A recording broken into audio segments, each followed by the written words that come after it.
Hey everyone, Mike here with Rusty Garage and Homestead. Today we're going to do some hay raking and hay baling.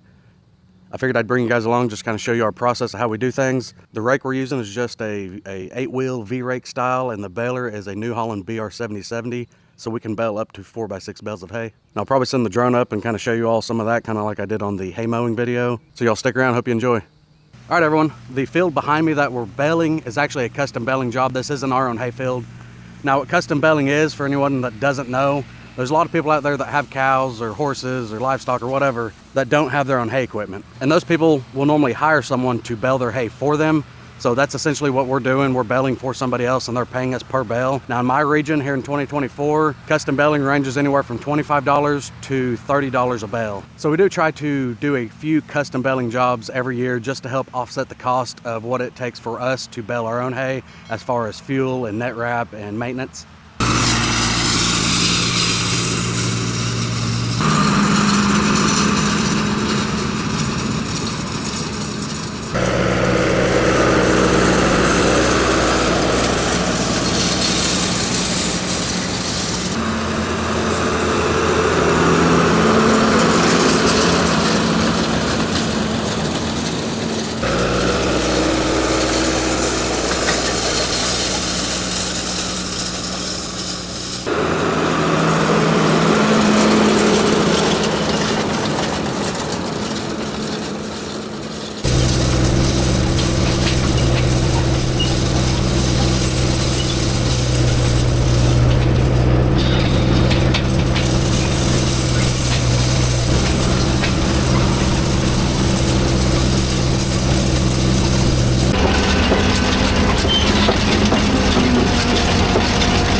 All right, everyone, as you can see behind me, they're still at it. I think this is gonna be the last field for today. They've gotten quite a few fields done. As soon as they're done here, we've got 2 more fields that we gotta go look at for people and see if they're gonna be worth our time to even mess with them or not. Now, later on in the year, we'll probably end up doing some second cuttings on everything. So if you guys want some more detail, this was just kind of skimming baling hay. There's a lot more detail sometimes in all of it, and also breakdowns. That's just something you deal with on a regular basis, seems like, when you bale hay, especially with some older equipment. But if you would, drop a comment to the kind of hay that you guys bale, if you do bale any at all, or do you have it custom baled where somebody else comes in and bales it for you? And what's the price here in 2024 for custom baling in your area? But just leave a comment, let me know. It is hot today. It is 98 degrees out today. It is about 1700 in the afternoon, and it is miserable. Anyways, everyone, if you enjoyed the video, go ahead and give the video a thumbs up. Consider subscribing to the channel. We'll see you in the next one. Thanks.